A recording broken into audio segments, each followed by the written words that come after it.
What's up, everybody? I'm gonna tell you some more stuff about how the feds work. Let's see, ghost dope. What ghost dope is dope that they don't have.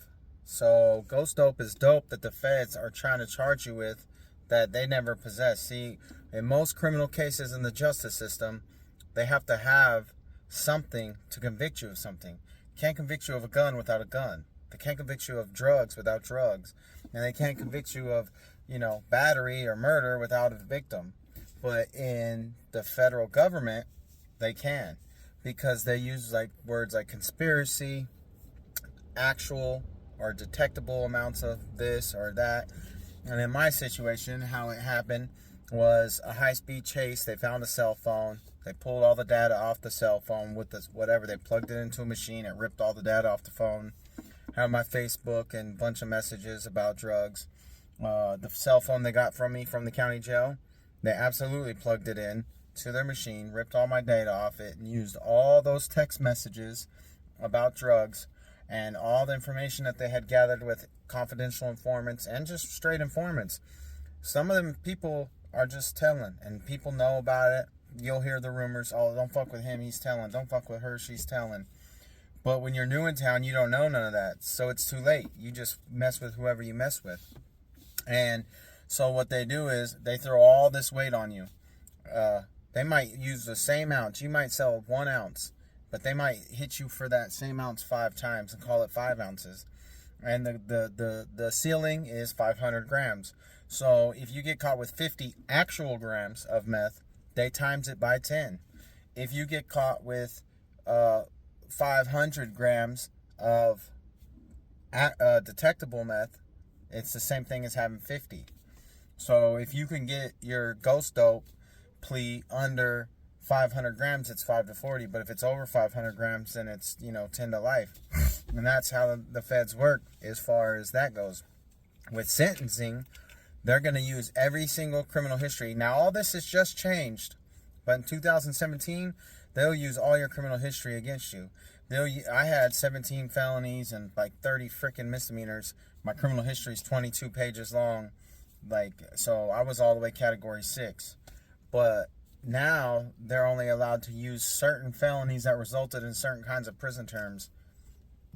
And they can only use a few now. But it's still, if you've been in prison or jail more than once, been convicted of a couple felonies that sent you to prison, you're looking at being category 4 or 5, no problem. And that's going to aggravate your sentencing structure. So that's how that works. Then your lawyers ain't trying to help you. They tell you lies and they convince you to try to take a plea because they want to hurry up and get you off their docket because they're overloaded and they're barely making any money in their eyes because real criminal attorneys are making so much money. That's ridiculous. And that's how the ghost dope thing works. That's how the sentencing works. When you get sentenced, you're going to go to wherever you're, like I was in Montana, they shipped me to Pahrump, Nevada, and then from Pahrump, Nevada, I went to Terre Haute, and then that's how that went down, USP Terre Haute. But that's how ghost dope works. Now, as far as the things that you hear, the planes that you fly out in for the feds absolutely have duct tape on the wing. I seen it. And they're like from the 80s. They still have like no smoking at this time signs. And all the writing is in like Arabic or something. It's like crazy. And the way they transport you, man, they don't care. They're just trying to get you out the way. And then they'll tell you lies and disqualify you from certain things. But I will say this. If you don't have a bunch of violence, if you don't have a bunch of criminal history, and you don't have any guns or aggravating factors like that on your case, you can get a year halfway house off your sentence, a year for RDAP off your sentence, and a year for first step credit off your sentence. And you can also earn additional halfway house time. So you can earn potentially 3-4 years off your sentence with good behavior and programming. But the counselors and your unit team, which are these people, it's a caseworker, counselor, and unit manager, their job is to process you, put your best release plan forward, help you. They don't. They don't help you. They don't care. They barely want to do any work. They do the minimum, and it results in people losing a lot of their life because they don't care. And so all that makes you feel powerless. You're frustrated. You're freaking going through it. You're arguing with them, but you're in a position of no power. You know what I'm saying? You could push paperwork, and then they're just gonna search your room all the time. And every single body in prison has contraband. I don't care who you are. You're gonna have a stinger to cook your food. You're gonna have cheese that you bought from the kitchen to make a meal. You're gonna have a altered radio because yours broke and you had to pay some tweaker dude to fix it. Like, you're gonna have stamps because you want to be able to buy and sell stuff. You know, you're gonna have contraband, and they're gonna come take it. And so your options are, what do I do? You know, so you got to try to determine how bad it is for you, or how good, or how angry you are. Some people snap, but they can't control themselves. And I think that Fed term taught me so much about controlling myself, because I've never been so angry and so mad and so freaking pissed, just ready to destroy shit, and controlled myself in my entire life.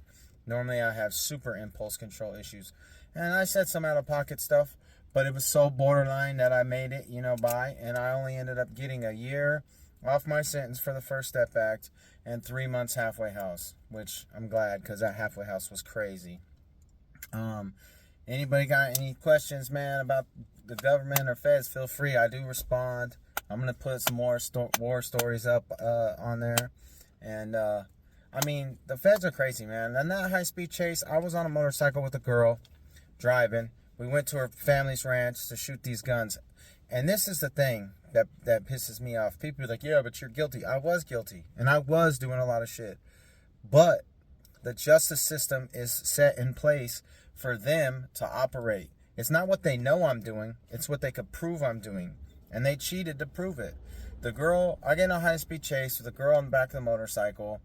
I get away on foot. She tells them initially, she says, oh, I was with this other guy. His name's Chris. And I was at this casino. Well, they go and pull up video surveillance and actually have video surveillance of her with a dude at this other casino. I'm not in the video surveillance. Then later on, so she has 2 guns and a couple ounces of meth in the backpack. Later on, they let her out or whatever, because she tells them it's all mine or whatever, but she never gave them my name. Later on, they come back and press her, like, look, we know who it was. We know what is up. It's the dude that sold him the motorcycle. The dude that sold me the motorcycle, I left it in his name. I never put it in my name. Told on me. So they're like, so we know what's up. The dude is, selling drugs and running amok. He puts you in danger. Just tell on him. So they let her change her statement to tell on me. That's like, they coerced her to tell on me, and they freaking pressed her to tell on me too. Like, they threatened her, and then they let her change her statement. So now there's multiple statements, and they still act like that's valid evidence. That's what's crazy. So just, hit me up, y'all. Message me. I'm going to tell you some more war stories. I might get my Sally. He was interested in telling some stuff. He's been through some shit. I might do like an interview with him or something, man.